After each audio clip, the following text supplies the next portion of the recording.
Why am I doing this? It's not like this hasn't been done a dozen times before.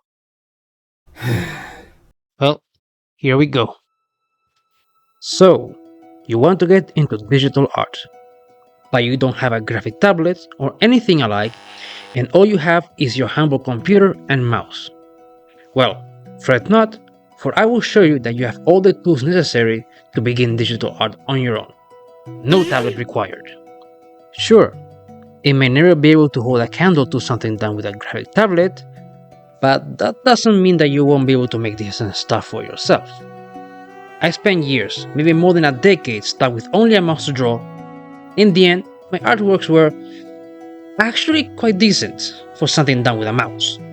In the end, what matters most is that you learn the theory and be able to apply it. Even with subpar tools, everything you learn now will be transferred over when you get one of these. Because at the end of the day, color theory, anatomy, and shading technique are the same thing regardless of program or equipment. Anyway, now I'm going to show you how I do my art process. Let the lesson begin. Let's first start with a sketch. And for that, you'll want to do it on paper before opening it up on SAI itself. Then you can adjust the opacity and contrast to make it easy to work on.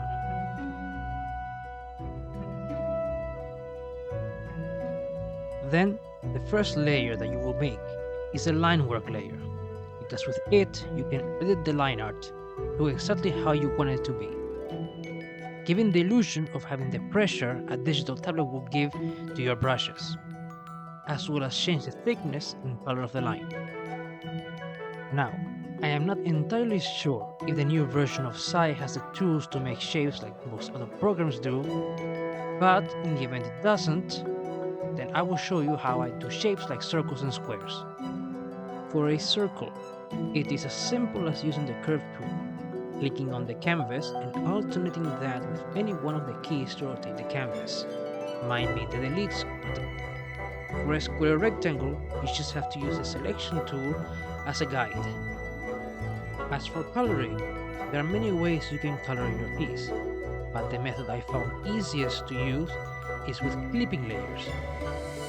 What you want to do first is to fill up the line art with flat colors. To do that, use the Wand tool, set to all image or just the current layer, to select the exterior of the figure and then invert it. Then, on separate layers, use the bucket tool to fill in individual flat colors. Now, to use the clipping layers, you will want to make a layer set and place the flat color layer inside. Every subsequent layer on top of it, you will take this. This will allow you to fill in your layer colors without having to fear anything escaping the confines of the base layer.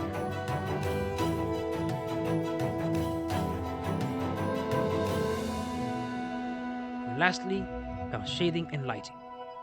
Between the line art and the color layers, you want to make a line work layer which you will use to make the borders of the shadows, and then a regular layer to fill it up.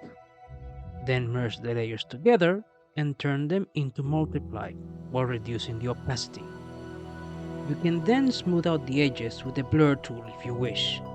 Lastly, lighting is the exact same thing as shading, only with the layer setting being luminosity or screen.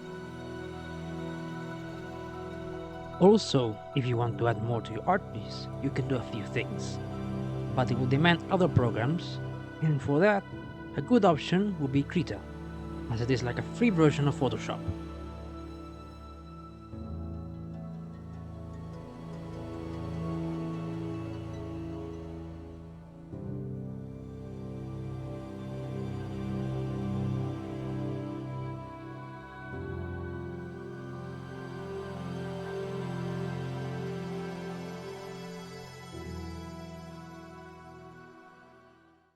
And with that, the lesson is over.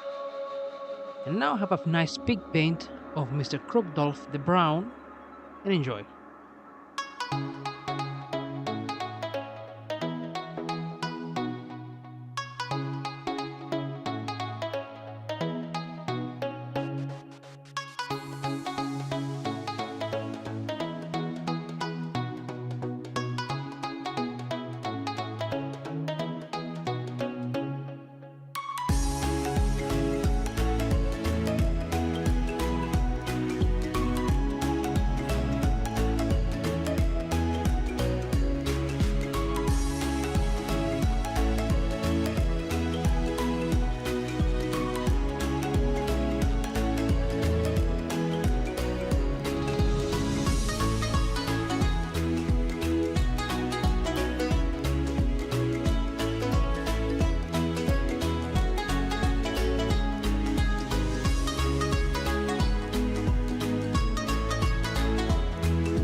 Thanks for watching and have a good one.